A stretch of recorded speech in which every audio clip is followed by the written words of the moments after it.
New Year is here. Why are you not happy? I'm really so grateful that I'm talking to you in 2025. There are so many people who haven't made it in the past years. It's just the universe. And I can't take this chance of living for granted. 2024, both for myself and for the channel, a lot of things have happened. I will be reflecting what went on, the positive side of it and the negative sides of it, and some of the things and the changes I hope to make in 2025. I would like to also hear from you within the comment section.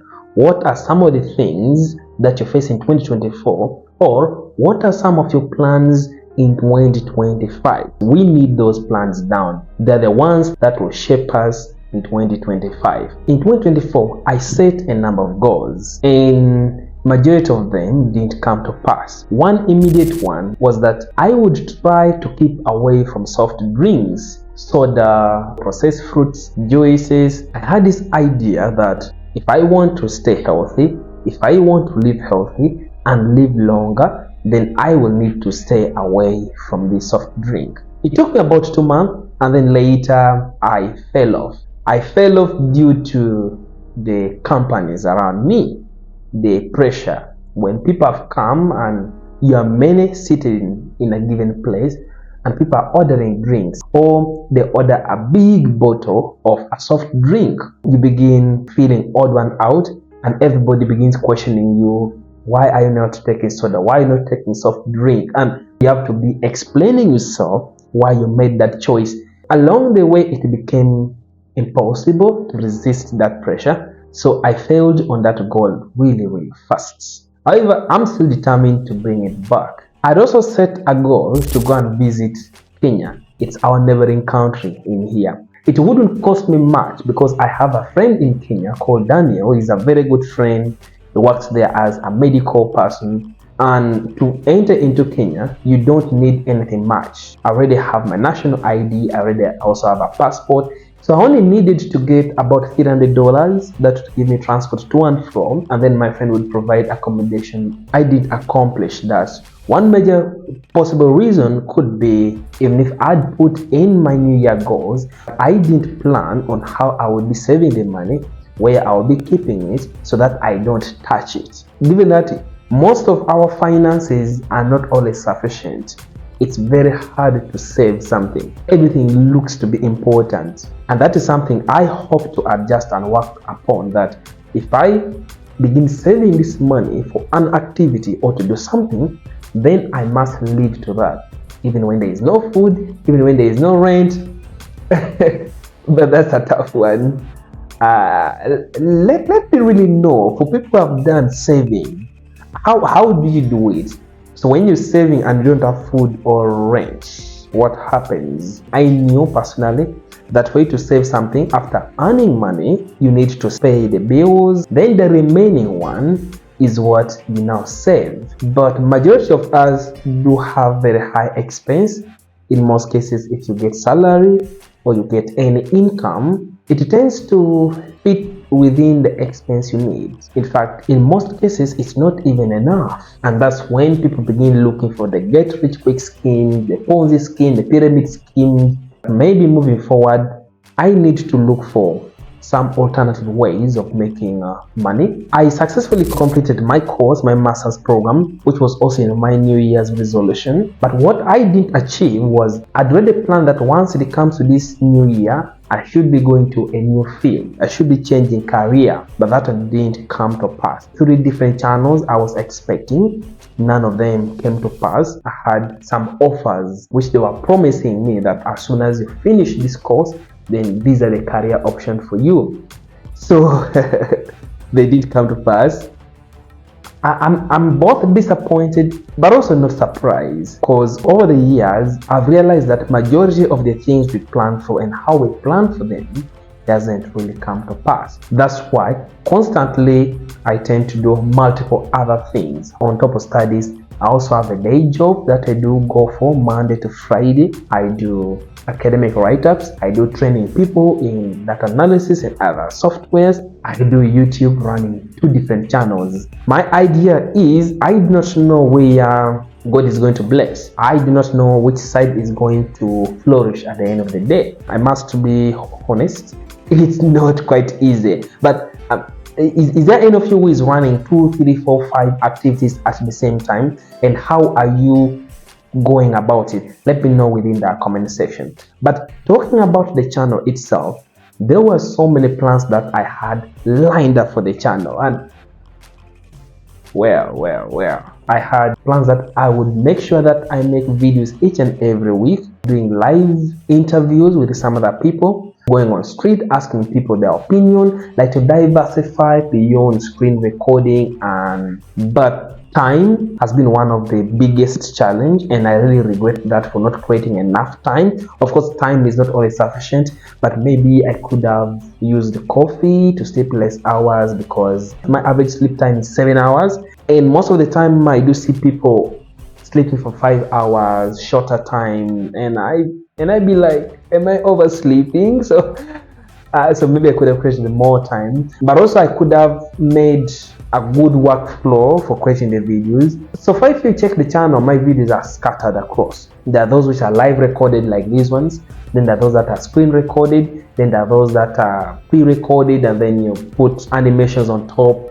I'm really trying very many options. I do not have yet a very streamlined pattern, and I think maybe that one delays the video production process. And also that the topic choices themselves, 95% of the topics on this channel are suggested by you, and I really appreciate everybody who has ever suggested a topic, they have asked a question, and then I make videos upon them. So thank you so much.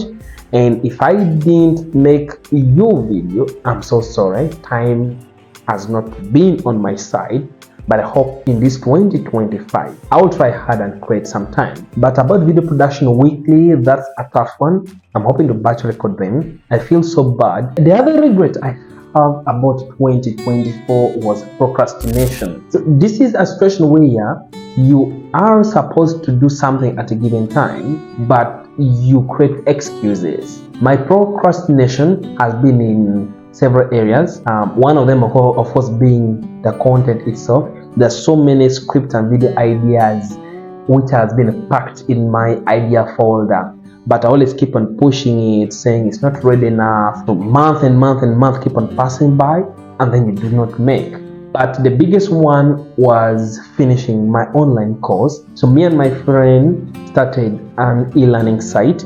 If you check on the bio, you'll see a link I've written my e-learning site. By this time, I was supposed to have recorded about 5 lessons on there.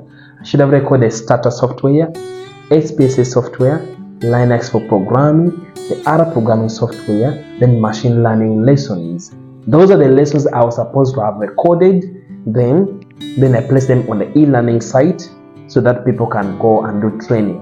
But I only have their starter. Only one, not even one, half of the course. All because of procrastination. Procrastination is a very big killer, of progress. And I hope you don't procrastinate. In 2024, I also didn't make any investment.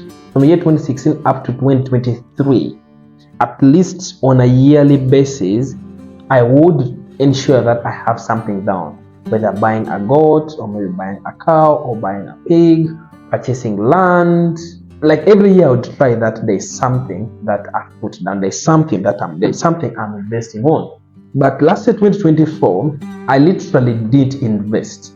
The only thing that I wouldn't call it investment is because my mom, because I have my land where they are in the village. So my mom decided to plow the land and forcefully made me to buy the seeds and then plant it there. She was like, we can't leave this land not having anything. Okay, so for us, we're going to plow for you. Make sure you get the seeds and make sure you create money or create time so that people can be able to work on it. So I got very good produce, I'm not going to lie. And if I had done more, then that would have been a very good choice. So this 2025, it's going to be within my goal.